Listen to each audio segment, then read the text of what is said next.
We're back in our series going through the Psalms, and we're in Psalm 57 today. Psalm 57.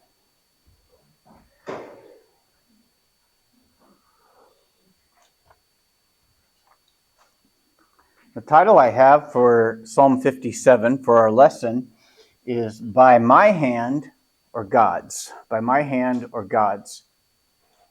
Let's read it together, including the historical note at the beginning of it.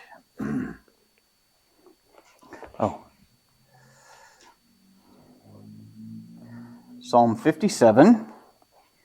To the chief musician, Alteskith, Miktam of David, when he fled from Saul in the cave. Be merciful unto me, O God, be merciful unto me, for my soul trusteth in thee. Yea, in the shadow of thy wings I will make my refuge, until these calamities be overpast. I will cry unto God Most High, unto God that performeth all things for me. He shall send from heaven, and shall save me from the reproach of him that would swallow me up. Selah. God shall send forth his mercy and his truth. My soul is among lions, and I lie even among them that are set on fire, even the sons of men whose teeth are spears and arrows, and their tongue a sharp sword. Be thou exalted, O God, above the heavens. Let thy glory be above all the earth. They have prepared a net for my steps. My soul is bowed down. They have digged a pit before me, into the midst whereof they are fallen themselves. Selah. My heart is fixed, O God, my heart is fixed. I will sing and give praise. Awake up my glory, awake, psaltery and harp. I myself will awake early. I will praise thee, O Lord, among the people. I will sing unto thee among the nations. For thy mercy is great unto the heavens, and thy truth unto the clouds. Be thou exalted, O Lord, above the heavens. Let thy glory be above all the earth. Okay, so this is Psalm 57. It is one of the golden psalms. That's what the miktam is the Hebrew word for engraving, and it appears to be an implication of a golden engraving, an engraving on gold. So they call them the golden psalms, so this is a golden psalm of David. It was written after the incident in the cave with King Saul, in which David passed up the opportunity to strike Saul down.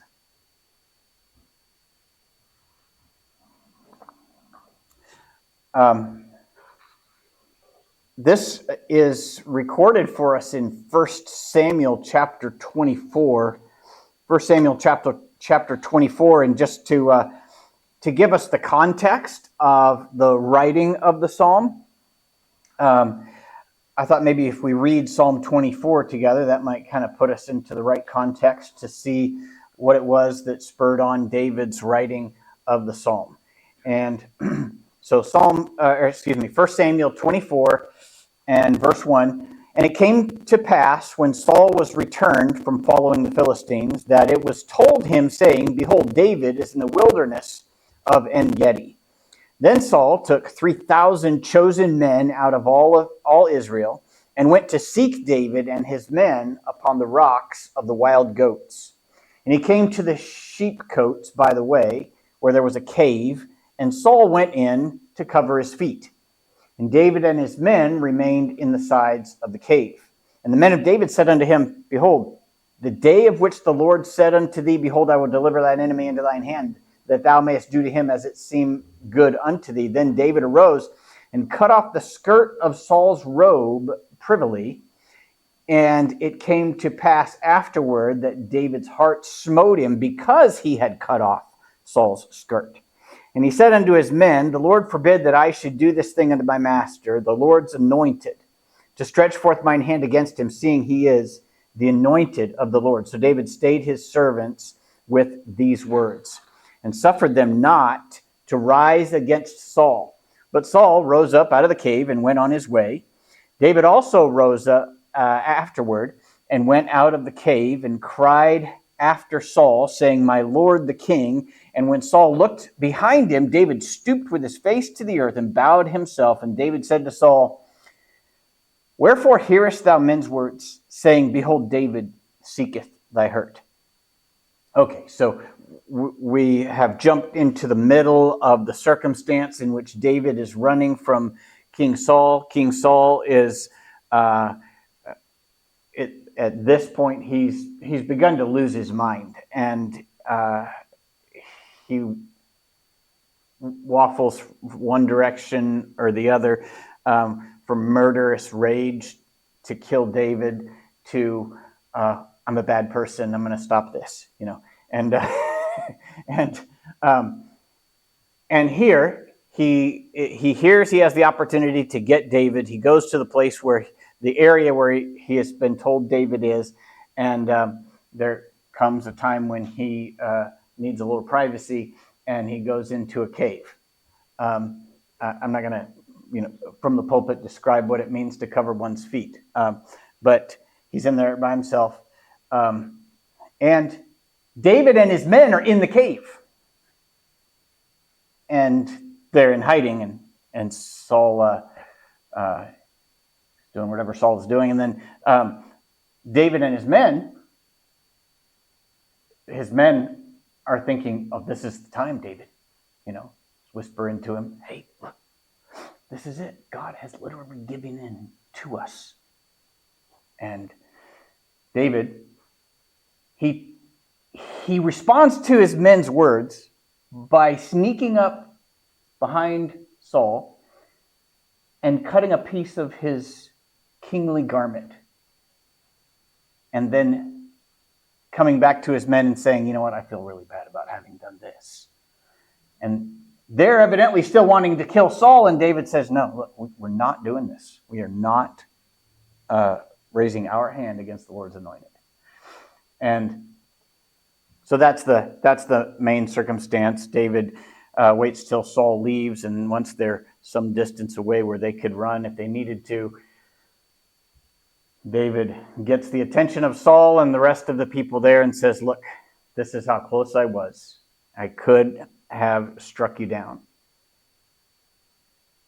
Now, you're telling everyone, and everyone's telling you that I'm, betraying the king and trying to usurp the throne. If that were the case, don't you think I would have cut off more than this?" And so David went on to insist on his innocence, and he showed Saul the evidence of his having withheld his hand against him when he had the opportunity to slay him. And that's really the context right there. But it's David's surrender to trust the hand of God and to not insist upon his own actions to address the crisis in his life. And you got to think of how hard it must have been for David. Keep all things in mind. David was not someone unfamiliar with violence. He was skilled at violence, right? He praised God for having taught his hands to war. It began with a slingshot across the valley against the giant, and we know him all for that, but from the time he raised Goliath's sword and cut off Goliath's own head, David had a life that was filled with military exploits. Even to the point that when David wanted to build the temple, God said, "No, your hands are too bloody," right? And I just think that that's an important context here. It's not like David was a goody two-shoes that wasn't used to killing people, right?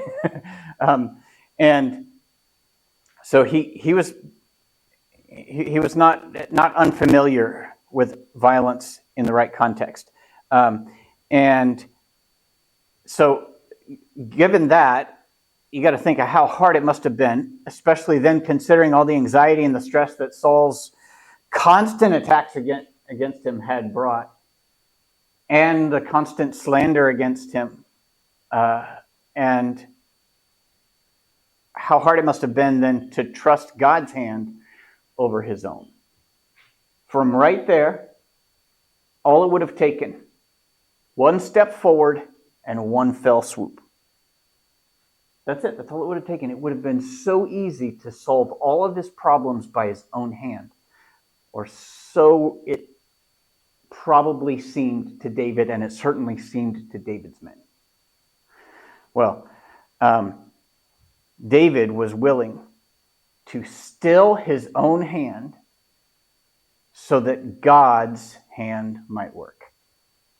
I think that's the major lesson we take away from this psalm, that control of the self-protective instinct is the evidence of David's trust in the Lord and his subsequent surrender to the Lord.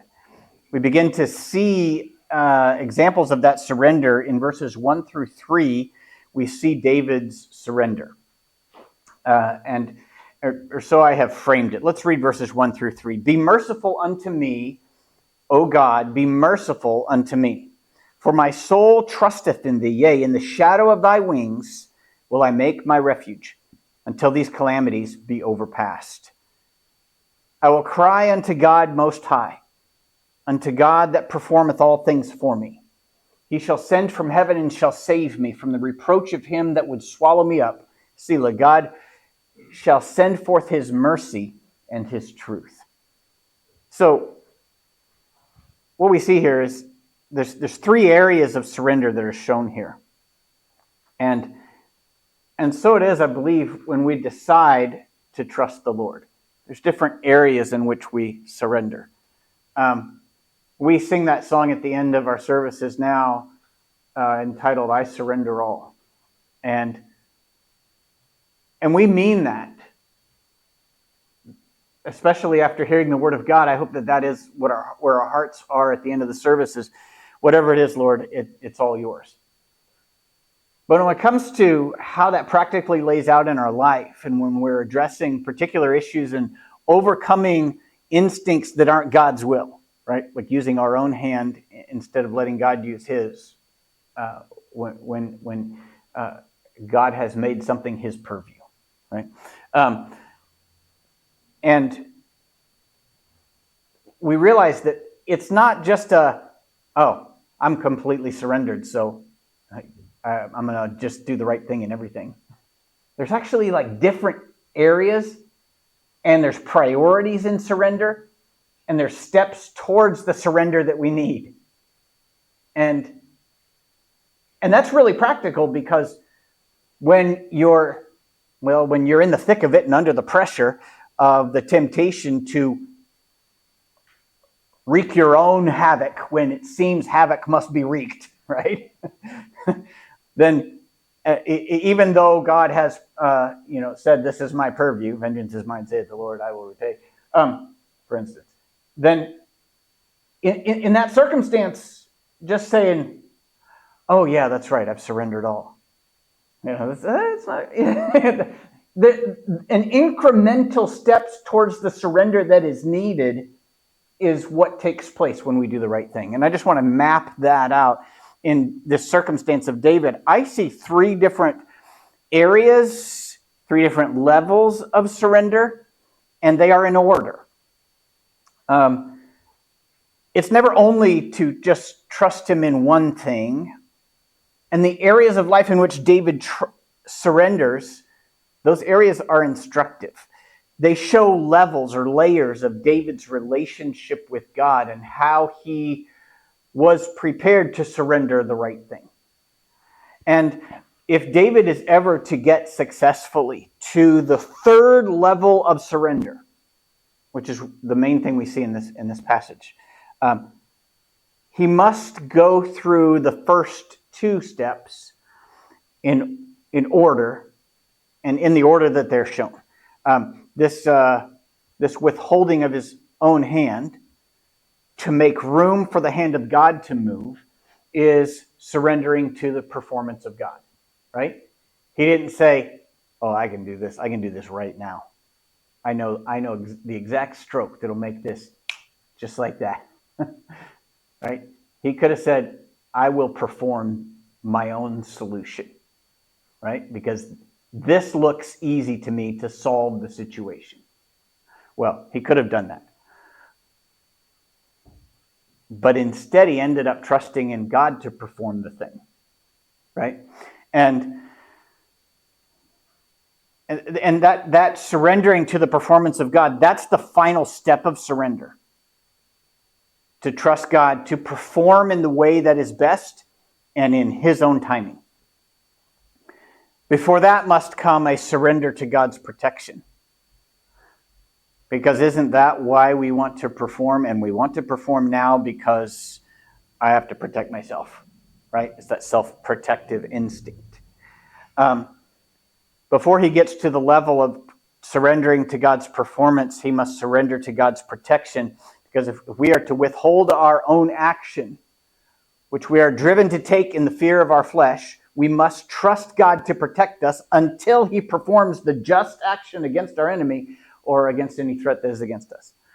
And you know how hard it is to withhold the stroke, right? And yeah, you're not typically threatened to wield a sword, but we all carry one between our teeth, right? And that's the one we typically wield to try to solve things right now, right? But we surrender to God's performance instead because we've surrendered to God's protection. But before either of those, there is a prerequisite surrender. There is a number one. There's a first place. There's a priority in surrender. And David shows this in the opening clause because first he surrendered to the mercy of God. You see it right there in that opening clause. Be merciful unto me, O God. Be merciful unto me. So, in steps of surrender to God, leading to surrendering to his performance, the first step is always to surrender to his mercy. And that might not be intuitive, but let me walk you through the logical steps backwards until you realize how important it is to surrender to the mercy of God so that when the time comes, you're willing to trust him for your protection and you will stay your hand so that his may move.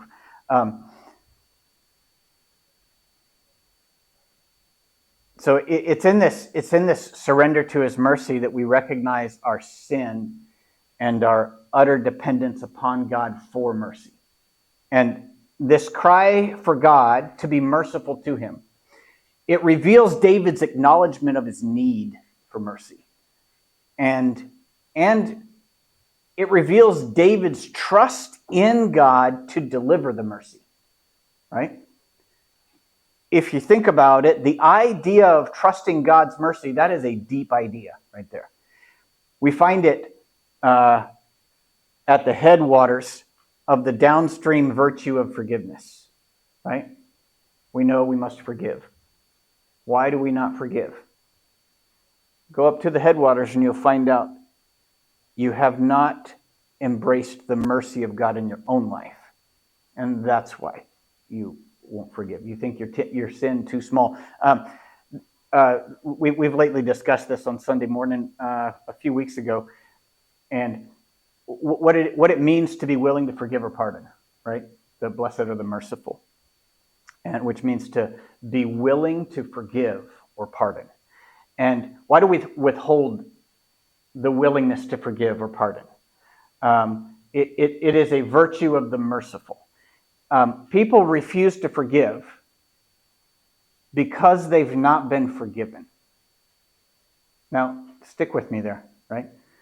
People refuse to forgive because they've not been forgiven, meaning this, that they've not yet received the forgiveness of God in full, right? God offers a forgiveness that is overwhelming, that leaves us knowing that we've been forgiven of so much more than anyone has ever offended us, that we have it to give. And we withhold forgiveness because we have not fully received the forgiveness of God. You say, well, why do people not receive the forgiveness of God? That seems like a no-brainer, right? I mean, the gift's out there. He offers the forgiveness. He's offered the forgiveness in full. Why do we not embrace that? Well, I'm glad you asked. I think there's two probable reasons. One is they think their sin's too small to need it, right? This is right in the middle of the Lord's Prayer and in Jesus' explanations afterwards. People tend to not embrace the forgiveness of God in full because they think their sin's too small to need it. And I think the second reason, and this is going to loop around, but the second reason is they think their value too little to be given it. Right? People think, I am not worth asking forgiveness from God. I mean, how worthy do you feel when you're in a place to need forgiveness? Not super worthy, right? How many times have you withheld your request for forgiveness because it's the same thing for which you've asked forgiveness yesterday too, right? Look, so then one of the reasons why you don't benefit from the forgiveness of God fully received is because you've refused it because you think that your value is too little to be given the forgiveness. There's a little sub truth to this, and that is that some of that sense of little value that people hold, the sense of not being valuable enough to God to think, yeah, I could ask for forgiveness again and he'll do it, right? And that sense of not being valuable enough comes from a fear that if one more sin is admitted, that you will be abandoned. So they refuse to admit the sin and they forfeit the offered forgiveness. To call upon the name of the Lord for forgiveness and for mercy, that is to make yourself as vulnerable as you can be, right? Admitting that you deserve judgment, but you're asking for mercy. It takes trust. It's where you put down your arms, you fall to your knees, and you surrender to the mercy of God. There's a whole lot of trust in that action right there. Because you're saying, I think that my sin is great enough to need forgiveness. And I also think, I hope, I have hope, that I'm valuable enough for him to say, yes, I promised it. I will give it. And when you've put yourself at the mercy of God and you find him faithful to you in that place of such vulnerability, you'll find it easier to set aside your sword that you so wanted to wield in your own protection, right? And that brings us to the second step. Having surrendered to the mercy of God, trusted in the mercy of God, and received the mercy of God, David surrendered to the protection of God. Be merciful unto me, O God, be merciful unto me, for my soul trusteth in thee. Yea, in the shadow of thy wings will I make thy refuge until these calamities be overpast. The old English word that we should bring back. It means passed over. But that's like two different words and puts a little bit different connotation to it, right? It's till these calamities, once the calamities are overpassed, like you've gone past the calamities. Not just the calamities are past, but you have you've progressed through the calamities, and then that communicates that in overpass. Anyway, I'll get off my soapbox. Instead of lashing out when the opportunity arose, protecting himself from the dangers of Saul, David trusted God to protect him. How often does it feel like you must lash out for your own protection? Like, I have to. I'm sorry, I have to. Right? Well, what if you laid aside the sword? Just thought experiment. What if you laid aside the sword and huddled instead under the shadow of his wings? What if? I'll tell you what, you'd be in a more likely place to do that if you have gone to him in complete surrender knowing you are valuable to him and knowing that your sins need forgiveness and begging for his mercy and receiving it, you'd be in a place that you're much more likely to surrender to his protection. What if you made God your refuge? Trust him to protect you. Just try it. Set aside your urges to self-protection. Rest in the shadow of his protection. Surrender to him for it until the calamities have gone by. Then compare that with how it went the last time when you took your protection into your own hands and then had to clean up the mess for 2 months, right? Isn't that how it works whenever we do this? Having surrendered to the protection of God and finding yourself well guarded by him, you may next come to wonder if justice against your enemy will come. Now, in the story of David, we know this. If we were to keep reading there in 1 Samuel, we would have seen that Saul actually said, to summarize it all, I'm a terrible person. I'm sorry. Let's go home, guys. Right? God protected David, right? But doubts come back, as it turns out. You don't just stop doubting and then never doubt again, right? They kind of creep back into the head. And you may begin to doubt God's commitment to justice when it seems like, okay, Lord, I slept and I don't see justice done yet. Right? And you might be tempted to reach for your sword again. And I speak metaphorically of the sword, which is most often in your tongue. Not David, though. He surrendered to the performance of God. Look at verse 2. I will cry unto God most high, unto God that performeth all things for me. Yeah.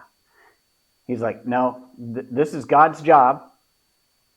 I stayed my hand so that God would do it. I'm not about to jump back in line, get in front of him, and swing that sword. Here David makes a proclamation that God performs all things for him. David was not an incompetent person. It's hard to find someone more competent than David. He was a strong man. He was capable.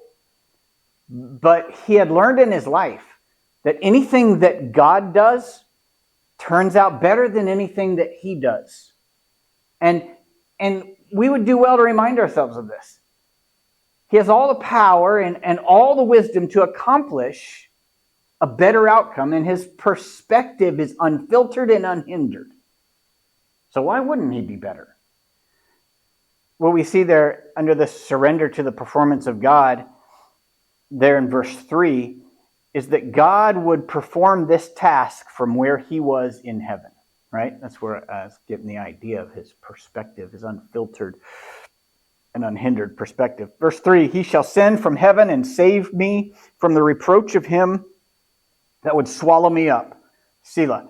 God shall send forth his mercy and his truth. It's one thing to send from a limited place what is needed to perform justice and to attain victory. Right?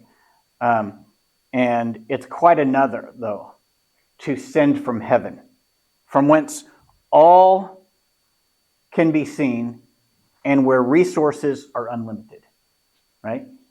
We have this little thing we say whenever in sports or whatever when you're about to do your best, someone cheer you on might say, all right, send it, right? And you're sending it, though, from a limited place. You're sending it from your own resources. God's sending it from heaven. He hadn't missed anything. He sees everything. Nothing in his way. And he's got unlimited resources. And what exactly is to be performed by God from heaven? The next thing I see here in verse 3 is that God would perform with mercy and truth a salvation that would remove David's reproach. David needed to be saved. We're not talking about his soul here. We're talking about his body, right?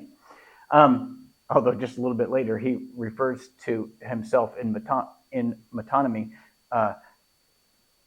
he refers to his body as his soul. Anyway, that's a little geekiness there. So, verse 3, he shall ascend from heaven and save me from the reproach of him that would swallow me up. See, the God shall send forth his mercy and his truth. He would save David in a way that removed the reproach of Saul's lies against him. That was the thing, I think, that was bothering David most, besides the fact that he was always worried he might die the next day.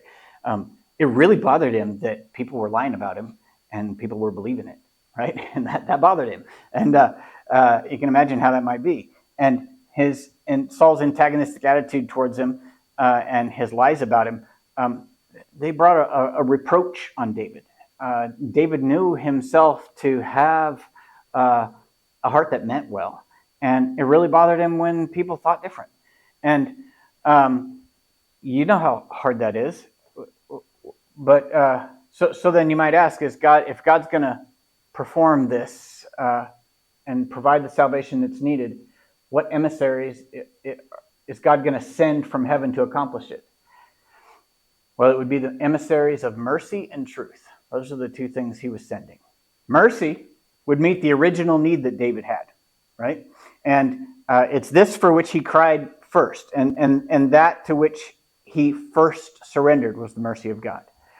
And so mercy came. The second emissary that God sends to perform this work is truth. And truth is that which had been so distorted by Saul.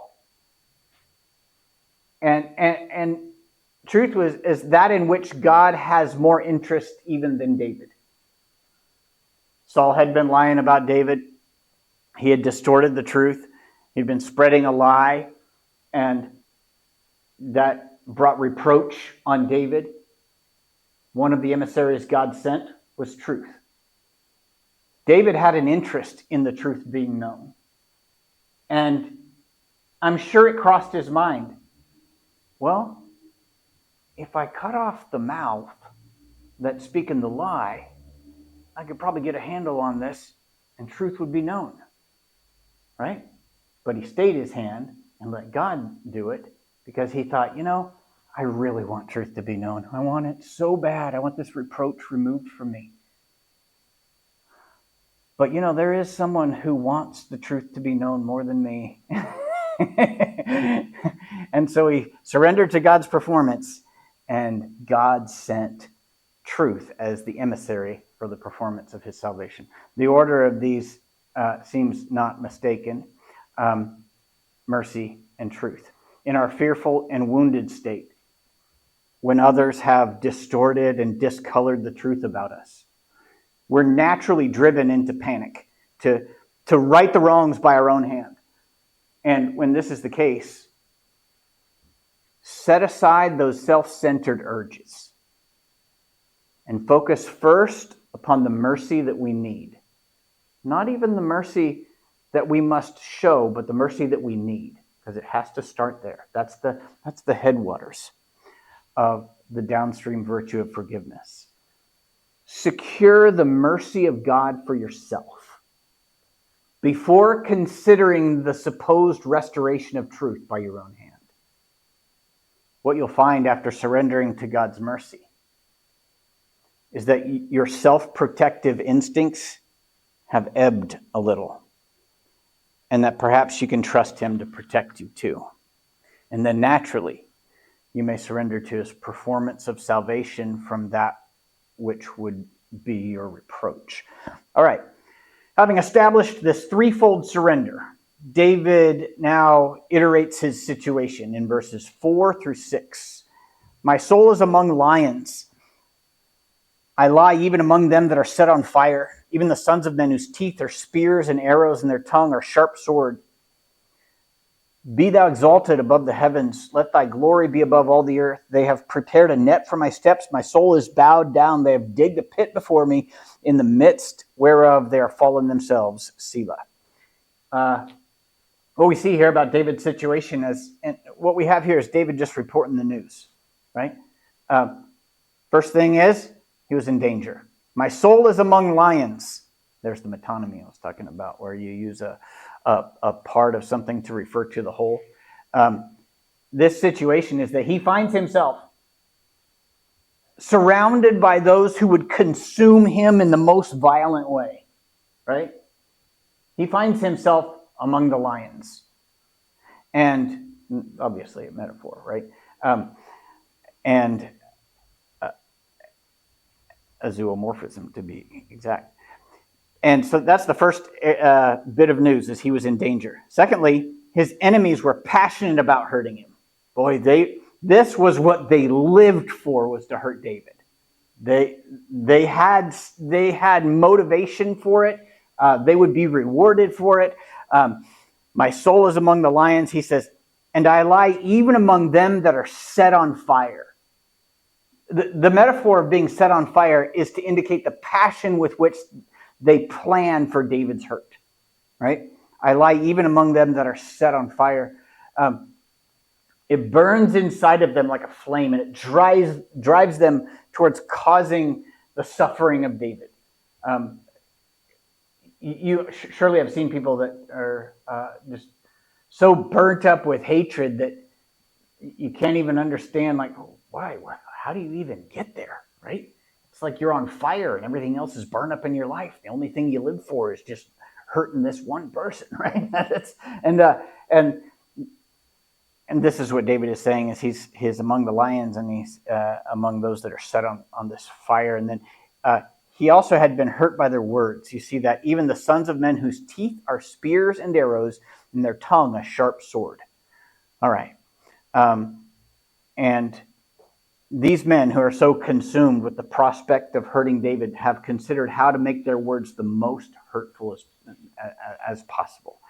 David describes in metaphor the whole, teeth like spears and arrows, right? They didn't need dental work that bad. It was a metaphor here. Their tongue a sharp sword. David describes in metaphor the deadly biting nature of their words, as if their teeth were spears and arrows and their tongue a sharp sword. And really, so are the ravages of words that mean to hurt, right? But this does not wholly characterize the position and the posture of David. And in verse 5, we see the next bit of news. He says, "Be thou exalted, O God, above the heavens. Let thy glory be above all the earth." So I'm going to say this, that as we look at David's situation, he was in a position to glorify God. And he recognized it. And he took advantage of it. David may have asked himself, why am I in this position? Why has God put me here? And what is the answer to any question that begins with why, that is about God? For his glory. And so perhaps the answer came to him. I'm here for the glory of God, right? And so amidst the turmoil and the suffering that he'd endured, David prayed for God to be glorified through it all, in verse 5. And in verse 6, his enemies had planned to trap him. They have prepared nets for my steps. My soul is bowed down. The situation continues here with the realities on the ground that the enemies of David, they had planned to trap him. And he didn't know who he could trust. He felt bowed down by this, and he says as much. My soul is bowed down. But the verse finishes with the confidence that God would make sure to thwart their plans. His enemies would fall by their own conniving. He says, they have prepared a net for my steps. My soul is bowed down. They have digged a pit before me, into the midst whereof they are fallen themselves. That's a good place for a Selah, right? And so it is with pits dug for others, by the way. Pits dug for others. Turns out they're still pits. And anyone may fall into them. The digger as well as the prey. And if God is on the side of the prey, beware ye diggers. We come now to David's determination, verses 7 through 9. And he says, my heart is fixed, O God, my heart is fixed. I will sing and give praise. Awake up my glory, awake psaltery and harp. I myself will awake early. I will praise thee, O Lord, among the people. I will sing unto thee among the nations. And as is usually the case with David, we see that there's a structure that he has built into his life that provides for victory. And It is a structure of determinations, of preset determinations in his mind and in his heart. If this happens, this is how I'm going to respond. And the first thing we see is he was determined that his heart would not be moved. He was determined that his heart be not moved. He says, my heart is fixed, O God. My heart is fixed. Here's some advice. Assume that the day will come when it looks by all apparent evidence in your view that all you have believed is wrong. Assume that day will come. Maybe it won't, but it might. It does to most people. Assume that day will come when it looks like by all apparent evidence in your view that all you have believed is wrong. Prepare for that day and fix your heart and determine that it will not move. Because fickle are the ways of man and deceptive is the world in which we live. Ride out the storm of doubt and ride on the wings of determination, if that is all that is left. He was determined that his heart be not moved. Next, he was determined to give God praise. My heart is fixed, O God, my heart is fixed. I will sing and give praise. A stability and a rootedness of heart was determined. And to the end that David might praise the one who is worthy of it. This he could see clearly when the determination was made. And it served as instructions when things around him were not clear. You're familiar with the break the glass moments, right? You know what break the glass is? It's like the fire alarm handle that's inside the glass, and there's a little mini hammer hanging on the wall. Maybe they don't do those anymore. Do they ever do those anymore? Maybe I'm dating myself, but they do that so that you don't get in there and pull the fire alarm down or accidentally pull the fire alarm down while you're on the phone or something. And but the little hammer on the side, you break the glass so that you can pull the alarm. Okay, anyway, it's a break the glass moment. This was David's break the glass plan. All right, I said all that to say this. And he had carved this break the glass plan upon his heart as direction for when he would need it. He was determined to discipline himself to worship God. Awake up, my glory, awake, psaltery and harp. I myself will awake early. The practical structure of this included early rising and disciplined worship of God. He would practice and play and praise the Lord. He says, this is what I'm going to do when I get down. He's already got a break the glass plan. It's come to this. We've got to pull the alarm. What do I do next? Because I'm not even thinking straight. I'm doubting everything. All right, I'm going to wake up early. I'm going to praise the Lord. I'm going to practice my music. I'm going to worship him. He was determined also in verse 9 to reveal God's glory to others. I will praise thee, O Lord, among the people. I will sing unto thee among the nations. David was determined that the lessons of his life would not be for his profit alone, but that they would serve to turn others to God. So he disciplined himself to be public with his faith. Verses 10 and 11, we see David's final observation. For thy mercy is great unto the heavens, and thy truth unto the clouds. Be thou exalted, O God, above the heavens. Let thy glory be above all the earth. David's reason for this firmness and resolution is simply the goodness and the greatness of God. And as he began with a cry for to the Lord for mercy, he ends with a rejoicing in that mercy's greatness. It is a mercy to which he had surrendered, and now he is enjoying it. God's mercy is great, for thy mercy is great unto the heavens. And that sounds like a hymn. Is that a hymn? Something like that. God's mercy reaching up to the heavens.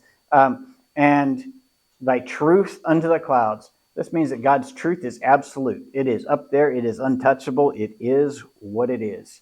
As great as the mercy of God is, it is not outdone by the truth that God is himself and in which he has so invested. So in conclusion, we see verse 11. Be thou exalted, O God, above the heavens. Let thy glory be above all the earth. David's one concern in the end was that God might be exalted and the people might see his glory. So let's lay aside our selfish pride and let God's hand work. All right, that is Psalm 57.